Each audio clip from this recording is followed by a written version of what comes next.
sí, vamos a ir a nuestro tema de hoy, que va a ser algo que nos va a llevar bastante tiempo.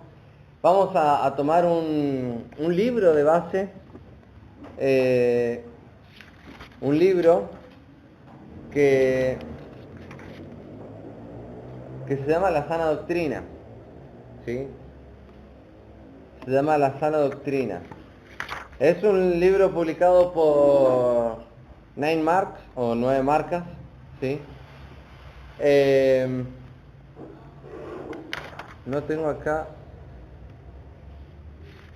el nombre del autor, pero ya lo voy a encontrar y le voy a decir.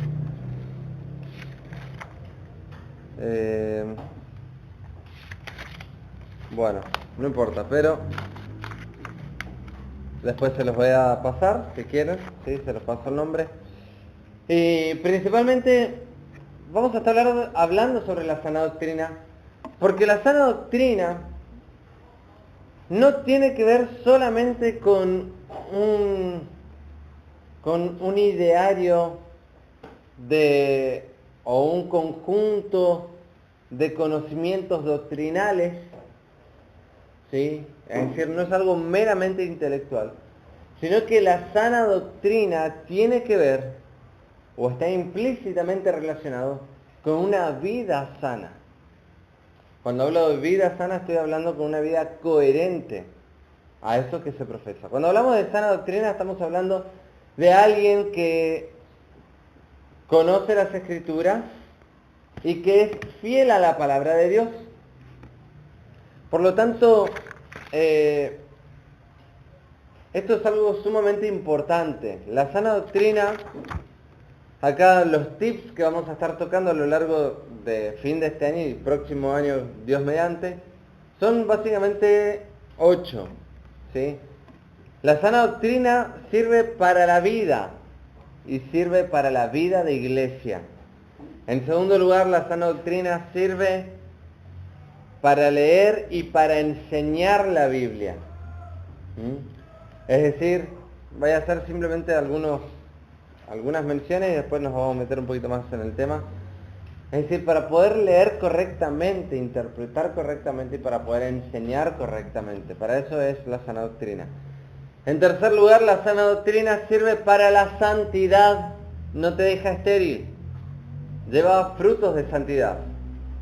En cuarto lugar, la sana doctrina sirve para el amor. Es decir, hace crecer el amor a Dios, el amor a las personas, el amor a los perdidos, etc. La sana doctrina sirve para la unidad congregacional, la unidad de la iglesia. Sexto, la sana doctrina sirve para la adoración. ¿Cómo nos hemos de presentar ante el Dios Santo? Bueno, el concepto que vos tengas de Dios va a salir justamente de la sana doctrina, de la interpretación correcta de las Escrituras y del conocimiento correcto que tengas de Dios. Séptimo lugar, la sana doctrina sirve para testificar a otros. Y por último, la sana doctrina sirve para el gozo. Cuando hablamos de sana doctrina, bueno, cuando hablamos de que algo es sano, estamos diciendo de que está en su plenitud, de que está en un estado óptimo, ¿sí? Lo contrario a esto es algo enfermo, es algo que está corrompido, es algo que está en un estado de decadencia y no en su estado óptimo, como hemos dicho, ¿sí? Ahora, por el otro lado, sana doctrina. La doctrina, esa palabra doctrina significa literalmente enseñanza, ¿sí? La sana doctrina tiene que ver con algo que es puro e íntegro en cuanto a la enseñanza. Es algo que es coherente de principio a fin. Cuando, por ejemplo, en algún árbol, ¿sí?, agarra alguna peste, la peste muchas veces se manifiesta en el fruto o en las hojas, pero que finalmente va a terminar matando el árbol. ¿Está? Entonces, todo depende de la peste. Hay veces que hay pestes que son subterráneas y empiezan desde la raíz y después terminan matando al árbol también, de la misma manera. Es decir, de todas las maneras. Cuando hablamos de que algo es sano, estamos hablando de esa integridad total para poder llevar frutos en todos estos aspectos que hemos visto y que que los mencioné ahora y que los vamos a estar desarrollando más adelante. Ahora, la pregunta que es personal. ¿Tenemos o tenés alguna responsabilidad de ayudar a edificar una iglesia sana? Vos como miembro de esta congregación, ¿tenés alguna responsabilidad directa para edificar una congregación sana? ¿O que esta congregación se mantenga en todos sus parámetros, en todos sus aspectos sanos? Sin lugar a duda que sí. Si eres cristiano, creemos que eres responsable de esto. Jesús ordena múltiples cosas y voy a mencionar algunas. Por ejemplo, el Señor Jesús ordena hacer discípulos en Mateo 28, 18 al 20. ¿Sí? Dice, por tanto, id y hacer discípulos, bautizándolos en el nombre del Padre, del Hijo y del Espíritu Santo, enseñándoles que guarden todas las cosas, y aquí yo estoy con vosotros todos los días hasta el fin del mundo. Amén. Lo estoy citando ahora de memoria, ¿sí? En Judas, en el libro de Judas, antes de Apocalipsis, nos exhorta a edificarnos sobre la santísima fe, dice las Escrituras. Fíjense, Judas 20 y 21. Rapidito. Hoy vamos a estar viendo solamente la introducción a todo este tema, a todo este libro, ¿sí? Judas 20 y 21. Dice, pero vosotros, amados, edificaos sobre vuestra santísima fe, orando en el Espíritu, conservados en el amor de Dios, esperando la misericordia de nuestro Señor Jesucristo para vida eterna. Entonces, acá vemos de que se nos exhorta a edificarnos sobre esa santísima fe. Cuando estaba refiriéndose a esta palabra fe, no estaba hablando solamente de un concepto de confianza, sino que se está dirigiendo de manera directa al conjunto de doctrinas, ¿sí? Cuando está diciendo edificados sobre vuestra santísima fe, está hablando de que debemos edificarnos sobre el conjunto santo de la sana doctrina enseñada por los apóstoles en el Nuevo Testamento. Pedro llama a utilizar los dones para el servicio de los demás. Fíjense en 1 Pedro capítulo 4, versículo 10.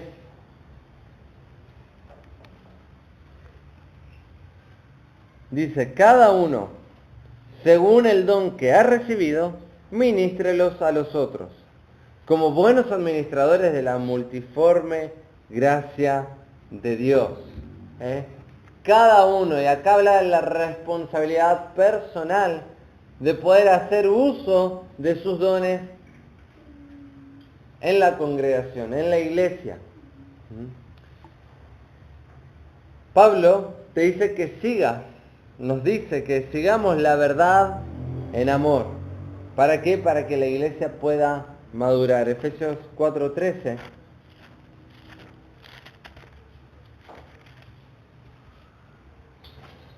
Efesios 4:13. Hasta que todos lleguemos a la unidad de la fe y del conocimiento del Hijo de Dios, a un varón perfecto, a la medida de la estatura de la plenitud de Cristo. Y versículo 15 también. Sino que siguiendo la verdad en amor, crezcamos en todo aquel que es la cabeza, esto es Cristo. Esto es Cristo. Es decir, todos estos textos afirman de nuestra responsabilidad sobre la edificación de la congregación de una manera sana. Ahora, cada persona que está vinculado a algún ministerio de enseñanza, ¿sí?, Aún inclusive, por ahí no estás en un ministerio, pero si tenés hijos, ahí también tenés un ministerio que cumplir, una responsabilidad de enseñanza directa a tus hijos. ¿Cómo enseñarle de manera correcta? ¿Cómo enseñarle de manera sana las Escrituras? Bueno, para eso vamos a estar viendo esto. Tenés esa responsabilidad de edificarlos, ¿sí? Cada uno en el ámbito en el cual está, en el ministerio en el cual pueda estar siendo de influencia a otros, tiene que hacerlo de la mejor manera. Para eso, tiene que edificarse primeramente, o tiene que ser conocedor, tiene que instruirse en la sana doctrina. En la sana doctrina. ¿Para qué? Para que uno también pueda enseñar de una manera sana. Muchas veces lo que ocurre en nuestros días, y lo que ocurre principalmente en la Argentina, es que los maestros, principalmente en las iglesias ocurre mucho esto, en las iglesias se estudia poco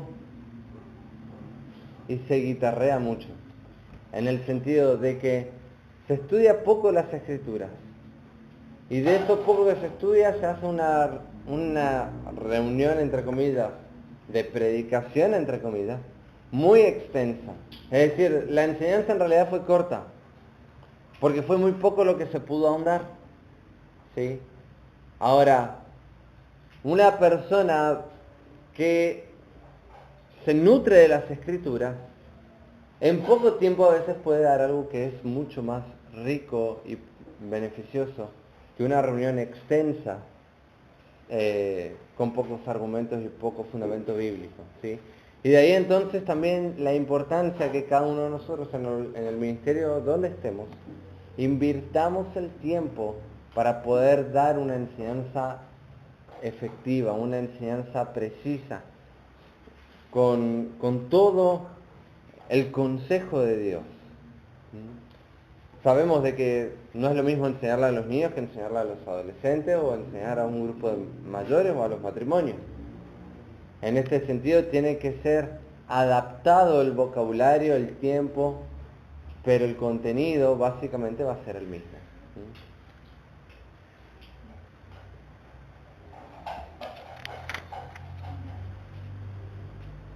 ¿Para qué está la iglesia en la tierra? ¿Para qué estamos nosotros acá? ¿Cuál es el propósito de Dios al dejar la iglesia? Hubiese sido fácil para nosotros de que Dios mandase a los ángeles a predicar el Evangelio. De esa manera el Evangelio no se iba a adulterar, como Pablo le dice a los Gálatas, porque iban a dar un mensaje sano. Hubiese sido fácil que una persona, ni bien cree en el Evangelio, hubiese sido llevada a los cielos, y que de esa manera entonces no tuviésemos nosotros esa responsabilidad. Y aún inclusive Dios no correría el peligro de que la iglesia esté en el caos espiritual que vive hoy en día. Pero sin embargo, hay dos cosas importantes. En primer lugar, el Señor dijo ahí en Mateo de que las puertas del Hades no prevalecerán contra ella, contra la iglesia.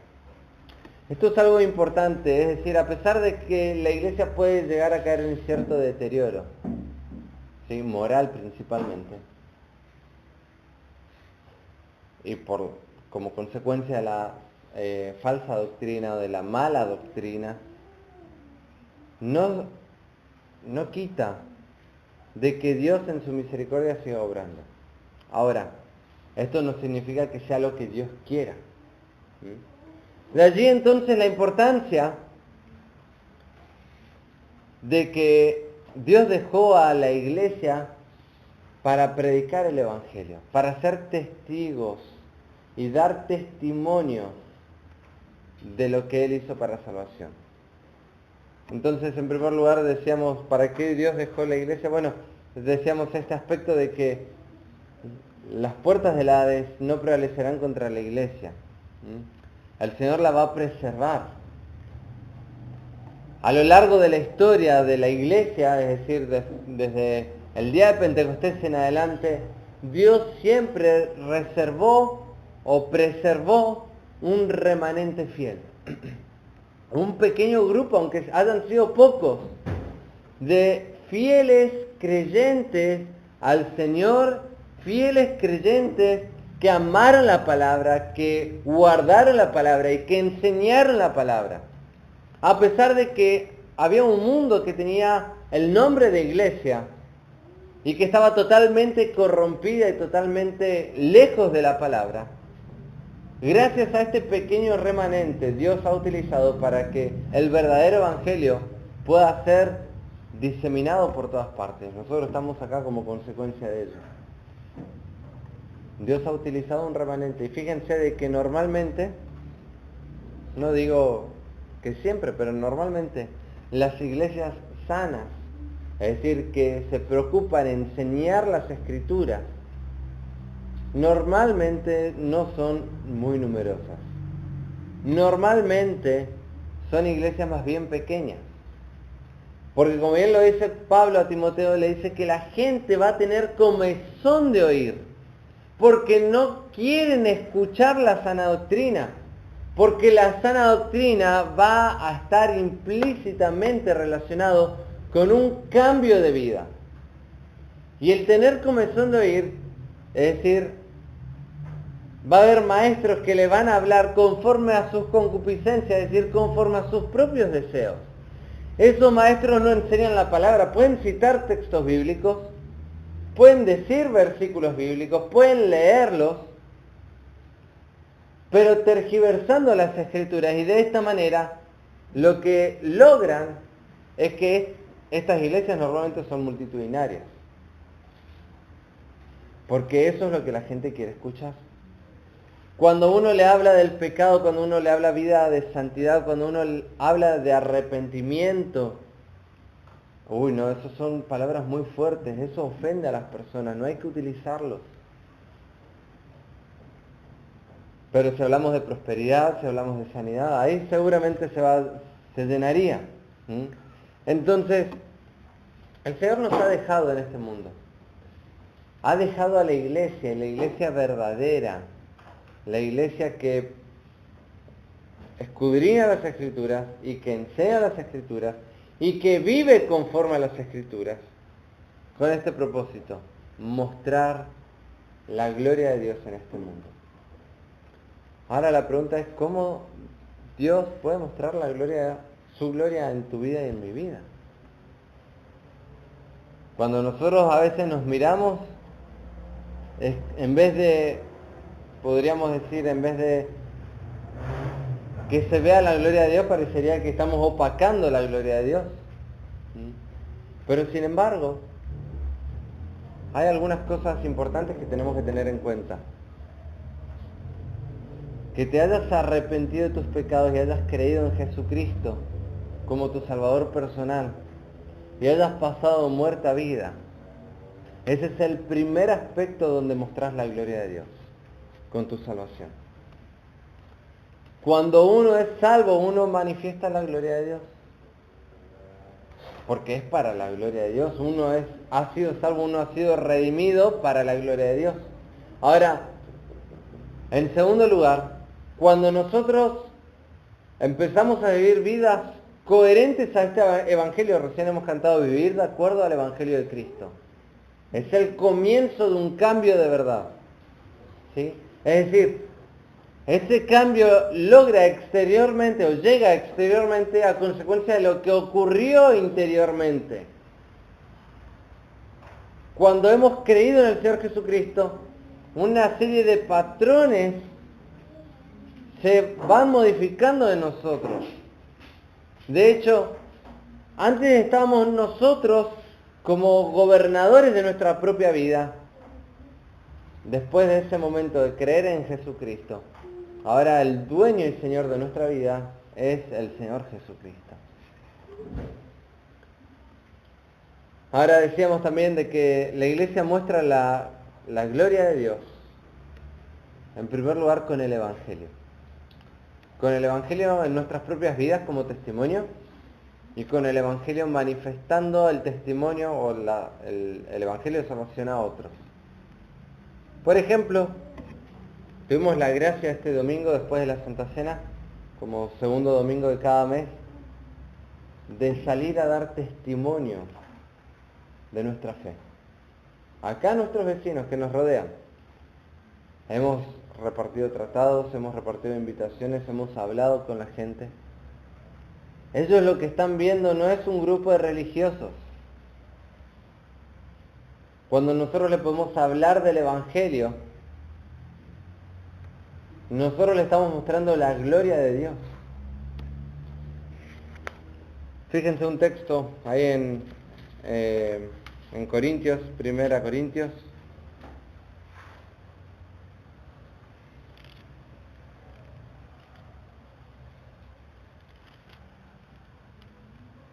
Capítulo 2, versículo 14. Y acá ocurre por qué la gente entonces rechaza el Evangelio, fíjense. Pero el hombre natural no percibe las cosas que son del Espíritu de Dios, porque para él son locura y no las puede entender porque se han de discernir espiritualmente. Fíjense en 2 Corintios capítulo 4, versículo 4, versículo 3. Pero si nuestro Evangelio está aún encubierto, entre los que se pierden está encubierto. Es decir, parecería que ellos no pueden verlo. ¿Por qué? Dicen, los cuales el Dios de este siglo cegó el entendimiento de los incrédulos para que no le resplandezca la luz del Evangelio de la gloria de Cristo, el cual es la imagen de Dios. Cuando nosotros hablamos del Evangelio de Jesucristo, es la luz de su gloria la que resplandece. ¿Qué es lo que pasa con las personas? Están veladas, están enceguecidas. Entonces la luz del Evangelio no la pueden percibir.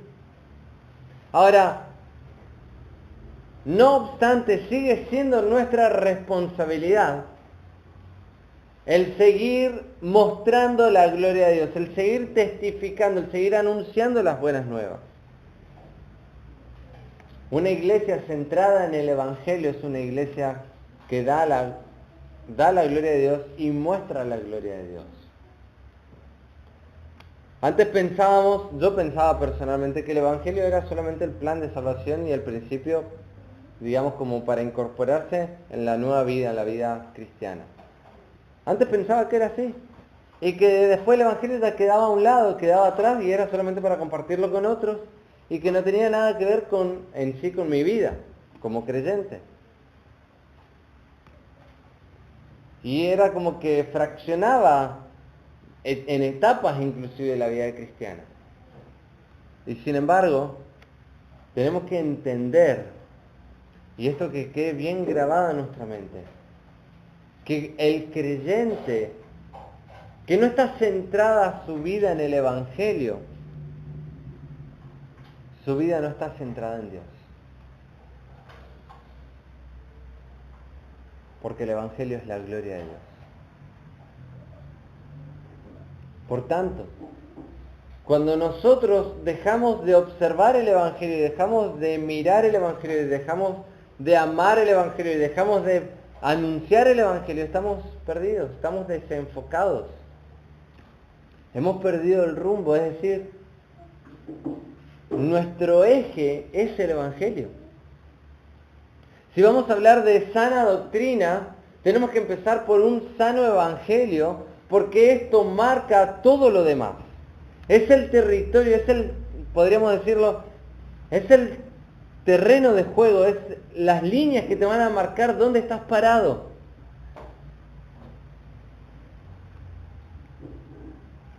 Ahora nosotros estamos puestos como iglesia aquí para mostrar la gloria de Dios a través del Evangelio. Hemos confiado en Él para salvación. Parte del Evangelio es implícitamente el amarnos los unos a los otros como creyentes, como hermanos. Y parte de este Evangelio también es buscar vivir conforme a la santidad de Dios. Y estas tres cosas van a marcar, como decirlo, un trípode, tres patas fundamentales, en lo cual vamos a edificar estos 8 puntos más. ¿Sí? Es más, hay algunos que se van a marcar directamente, se van a estudiar directamente esto, ¿no? Ahora,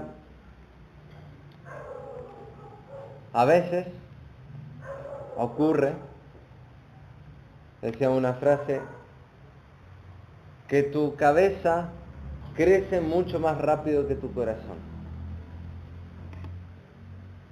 Haciendo énfasis a que cuando uno incorpora mucha información teológica, sana puede ser, pero no lo aplica, la cabeza crece más que el corazón. Y ese es un problema. ¿Sí? Ese es un problema. ¿Por qué? Porque después te hace mirar a la otra persona no como persona, sino por su conocimiento.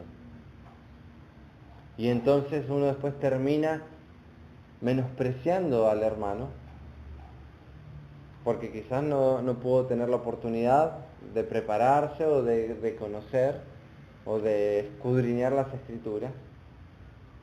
Y de allí entonces a que tiene que haber un equilibrio entre las dos cosas. Y con esto no estoy diciendo entonces que no se tiene que estudiar, al contrario, es necesario estudiar las escrituras. Otro mito es que, muy popular más en nuestras congregaciones, de que, bueno, como el Espíritu Santo me ayuda, entonces yo no tengo que estudiar la palabra, yo con una lectura ya está, y que el Espíritu Santo me enseñe, y lo que no entiende, bueno, no importa, es porque no es mi tiempo todavía, ya el Señor después me va a hacer entender. Eso es un error. Eso es un error de necedad. Eso es un pecado. El ser necio es un pecado. Porque en realidad somos llamados a escudriñar las escrituras. Somos llamados a indagar en ellas. Pero no para acumular información. Somos llamados a indagar y a escudriñar las escrituras para conocer la voluntad de Dios, para conocer al Dios revelado en su palabra, y para que mi vida se alinee a su pensamiento y a su voluntad. Y entonces cambia la perspectiva. Y lo que yo antes no entendía, en vez de decirlo, nada, eso era para, no sé, el Espíritu Santo no me enseñó, o sea, no lo puedo entender, así que es para otro, o no es para mí. Cuando yo me preocupo y me pongo a escudriñar las escrituras, estoy seguro que el Espíritu Santo también te va a enseñar. Pero porque requiere de esfuerzo. Hay una responsabilidad del creyente. Y en muchas iglesias, y más en estos movimientos carismáticos, no se escudriña las escrituras por este tipo de pensamiento. Porque creen de que va a ser algo fácil, cuando en realidad requiere diligencia. Y dice Pablo ahí en Timoteo, en 1 Timoteo, que toda la escritura es inspirada por Dios y útil para enseñar, para redarguir, para corregir, para instruir en justicia. 2 Timoteo 3:16 y 17. A fin de que el hombre de Dios sea perfecto. Fíjate cuál es el propósito de esta escritura. A fin de que el hombre de Dios sea perfecto, enteramente preparado para toda buena obra. Es decir, la sana doctrina es esencial para vivir vidas piadosas y para vivir vidas que edifiquen a la iglesia.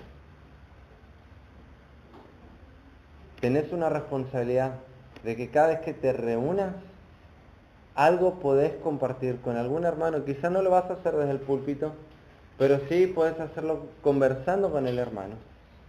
En el tiempo que tenemos de comunión, posteriormente de las reuniones o antes de las reuniones, donde podés edificar al otro. Y tenés tu responsabilidad de traer algo para edificar al otro. No es que venimos acá Con los bolsillos vacíos venimos para que se nos llenen los bolsillos y nos vamos. No. Venimos acá también para dar y compartir. Y así cuanto más uno da, más uno recibe. ¿Saben por qué muchas veces la gente se va vacía de las congregaciones, de las iglesias? Porque no vienen dispuestas a dar. ¿Y qué dijo el Señor? Más bienaventurado es dar que recibir. Y no solamente en cuanto a la ofrenda, en todos los aspectos, aún en la enseñanza también, en el querer edificar a otros. En otras palabras, la sana doctrina, decíamos, sirve para la vida. Esto es algo práctico. La sana doctrina es útil, dice el texto. Es útil. Algo útil es algo que se puede llevar a cabo, algo que se utiliza. Algo, es una herramienta. Es algo útil. Es algo práctico. Y decíamos entonces que la sana doctrina es esencial para vivir vidas piadosas y para edificar iglesias que den gloria a Dios.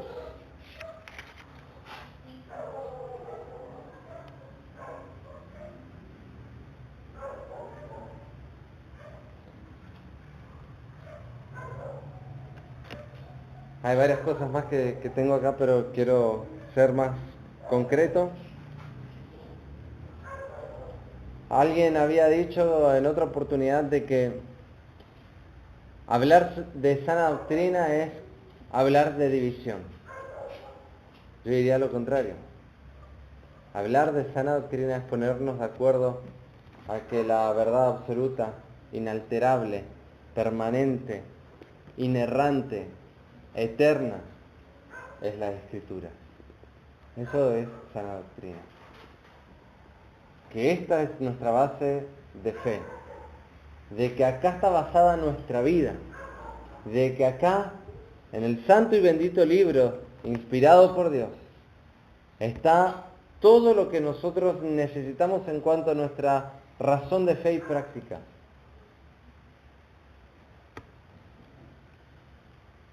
Por eso, la sana doctrina no es para división, es al contrario, para fortalecernos, para edificarnos, como hemos dicho anteriormente.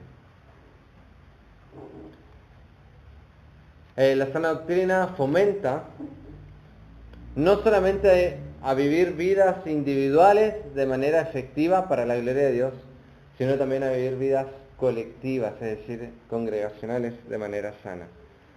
Ya para ir terminando, es importante que la sana doctrina que vayamos aprendiendo, la vayamos aplicando. Por ejemplo, en los discipulados se habla mucho en cuanto a las cosas prácticas de la vida cristiana. Y es sumamente importante de que las cosas que se van estudiando, que vamos observando, que vamos aprendiendo, las vayamos aplicando, las vayamos poniendo en práctica. Por último, la sana doctrina influencia en nuestra vida en todos los sentidos, cuando leemos la Biblia y aún cuando la enseñamos a otros. Es decir, como es la verdad revelada de Dios. Pablo decía de que nosotros debemos administrar esos tesoros, este tesoro de las Escrituras. Y debemos enseñarlo también a otros. La sana doctrina nos va a dar las herramientas para poder discernir cuando hay una falsa doctrina.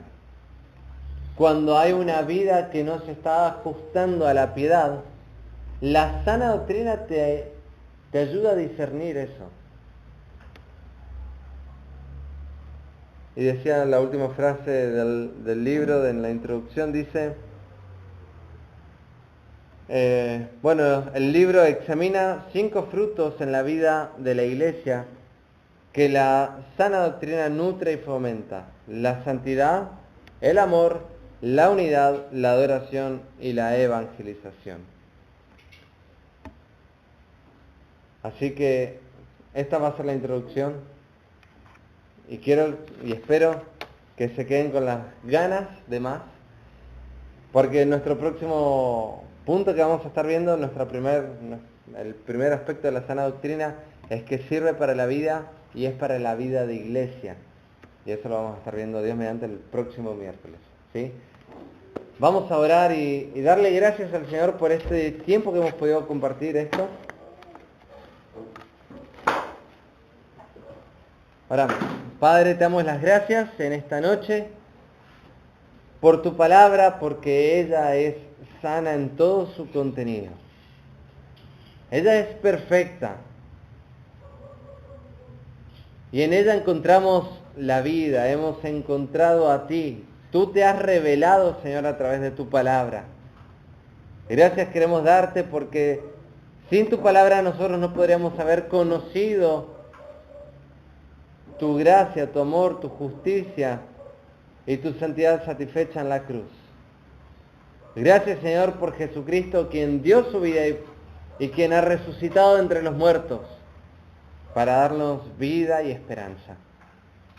Señor, queremos pedirte de que tú estés edificando cada una de nuestras vidas, que tú nos hagas crecer en ti y que podamos nutrirnos de la sana doctrina para poder crecer y poder vivir para la gloria y la honra de tu nombre.